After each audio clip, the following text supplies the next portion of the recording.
Hello and welcome to this video on demand-side responses to the global financial crisis. In this video, we're going to look at a second interesting period of economic history, a much more recent one, and that is the global financial crisis that happened late 2007 and the effects of which can still be felt today. Again, we're going to focus on the government's responses to the crisis in the UK and the USA in terms of fiscal and monetary policy. So let's start off with a very brief explanation of what caused the global financial crisis. And really this was sparked in the USA, but also was kind of occurring throughout many Western economies. And really we can start it by looking at the housing market. So low mortgage rates meant that it was relatively cheap for people to buy homes, and there was a great increase in the lending of mortgages for people to buy houses. Now, some of these loans that had been made to people who were going to really struggle to pay back these loans in future. And these people were called subprime customers. And eventually there was a problem when the people who'd been lent these mortgages, as house prices kind of started to not increase as much, struggled to pay back their loans. And as a result, the banks who'd made those loans had a shortfall in cash and started to run out of money. Perhaps most famous of which was Lehman Brothers, which was a bank that went bust. And this was symptomatic of what was happening in a lot of banks at the time. So there were a number of banking failures, banks running out of money, not being able to provide cash to people who've deposited it with them. And that's quite significant. If you think about an economy without a safe and secure banking system, it's very difficult for an economy to operate. Where do people keep their money? Where do businesses go to get short-term loans? And so this had a very significant impact on the performance of the global economy. Stock markets fell. People felt a lot less certain and confident. People felt a lot less wealthy. And as a result, there was quite a significant impact on economies as GDP fell and unemployment started to rise. Now, this impact which was started in the US housing market spread throughout the world. Banks are very interconnected and also had made these types of loans. So here's a few examples. A famous example in the UK was Northern Rock. This was a bank that had great difficulty finding finance to keep itself going, and famously there were lots of queues of people outside Northern Rock trying to withdraw their savings, uncertain that they would get it back. A number of other banks were affected. Lloyds, Royal Bank of Scotland, HSBC and Barclays all had to admit that they were having problems staying afloat, and they had to be bailed out by the governments had to give them money to kind of tie them over and keep them going. So that's the crisis that we had, and the impact of it was quite significant. So for example, here we have a look at the USA's GDP growth. We can see as it enters recession in 2008, and it didn't really recover until 2010 or late 2009 when it left recession. So you've got kind of an 18 months recession going on here in the USA, which had a significant impact on things like unemployment. So unemployment rose from about 10% to just under 18% over that time period.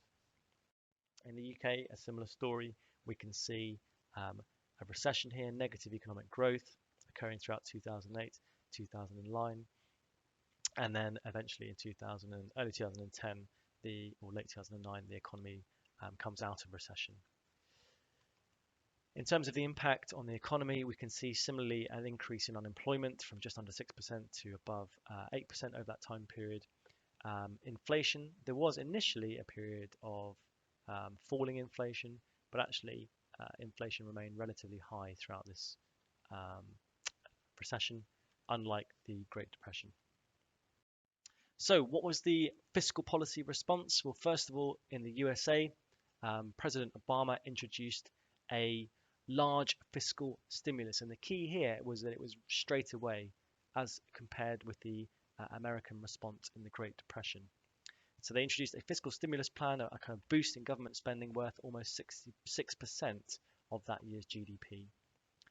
And it was although some of it was a long-term program, more than 90% of the impact came into effect before the end of 2011.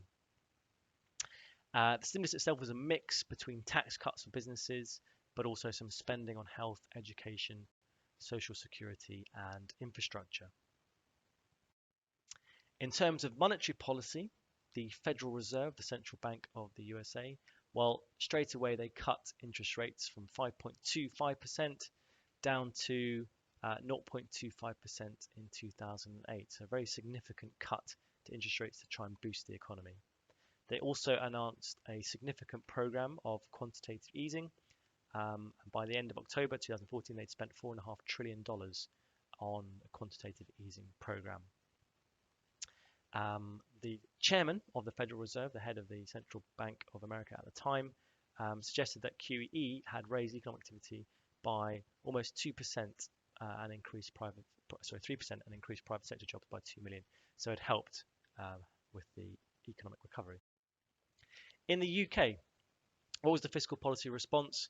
Well, in the early days, straight away, pretty much, Gordon Brown introduced a number of fiscal measures, which amounted to 2.2% of GDP. So there was a reduction in VAT, support for the construction sector, spending on infrastructure for schools, spending on hospitals and green energy, training for the unemployed. However, by 2010, the UK did have a new government.